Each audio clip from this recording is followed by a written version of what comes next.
Hello again, it's Mr. Pete, your internet shop teacher, and this is episode number 59B, the answers to my What Is It Mystery Tool series.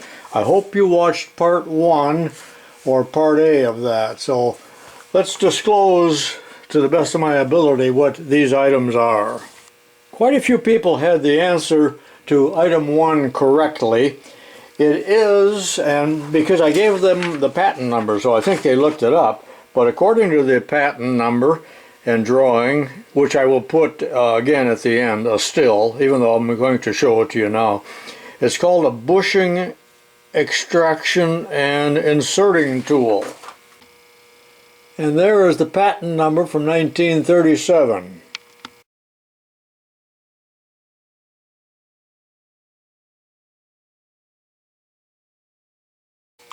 There is no name whatsoever on the box, but perhaps it has rusted off, I'm not sure.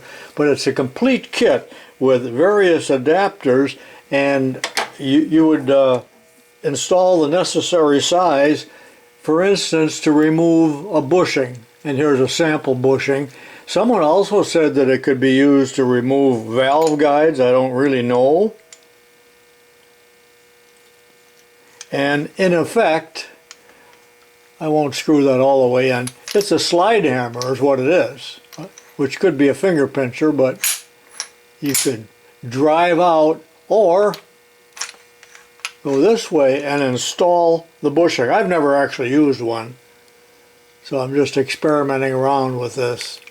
And there are a couple threaded holes here for handles, one on each side. And these bushing adapters go all the way down to, I don't know, it looks like it's about 1/4 inch and up to almost 3/4.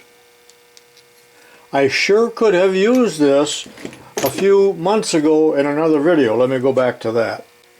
Some of you may have watched my video tips number 639 and 640 where I restored this old die filing machine. And in that video I replaced this brass bushing and the upper one. I used a different method, but that tool I just showed you sure would have been handy for that, but I didn't have it yet at the time that I did this restoration. Coincidentally, it came about a week later. And in item 2 I told everybody that this is probably not what you think it is.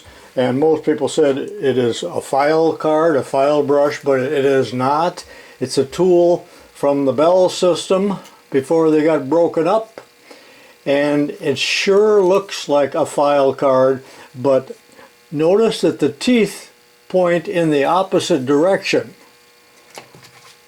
of a file brush.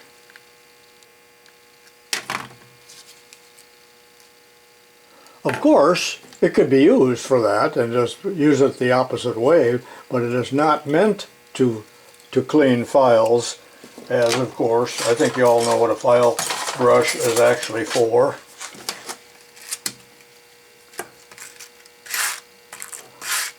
For cleaning a hand file.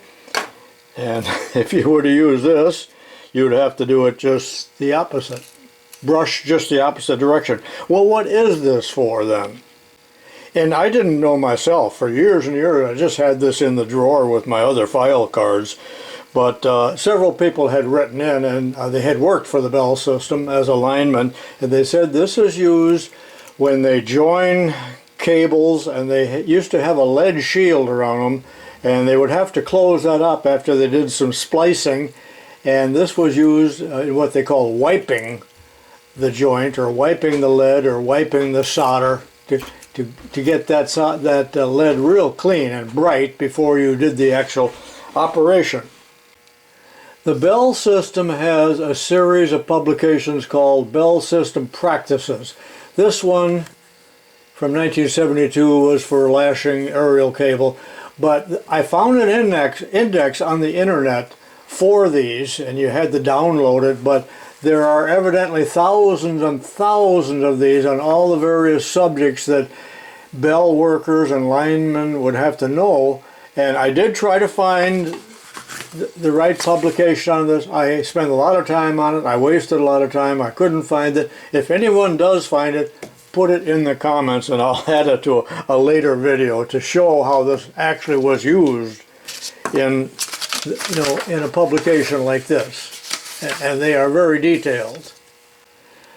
By the way, thank you to those people that sent these items in to me. Item 3, we'll probably never know for sure, but this came from a gunsmith or a man who bought it from a gunsmith's auction. So I believe it was to measure the length of brass cartridge cases before they reloaded them or rechambered, or I'm not sure the exact purpose, but it is made with a Brown and Sharp micrometer head. This is a little bit larger in diameter than what we usually see micrometer heads to be. Older style, not satin chrome. So that's what I believe this to be. And as long as I'm talking about reloading, in another video I had asked what this was, or I was puzzled by it, and of course it seemed like everybody in the world did know what this is, and it's used to deburr a cartridge case, a shell, a casing, both inside and outside. But everybody knew that. I'll give these to my neighbor who's a gunsmith. Most people knew what this is, and it's used by a clockmaker or watchmaker or repairman to remove the hands from a wristwatch or a clock. It also could be used on dial indicators. Someone pointed out that there is a spring missing, and I've got a picture of it here someplace. And that's what it should look like if it was all there. You can see that the spring is missing. Let's see if I can remove the hand from this old dial indicator.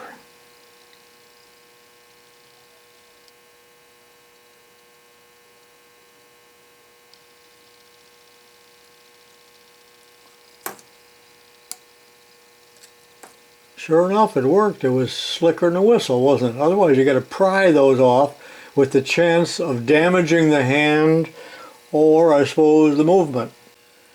Well, that concludes this video. Hope you enjoyed it. This is Mr. Pete saying so long for now, and I'll see you next time.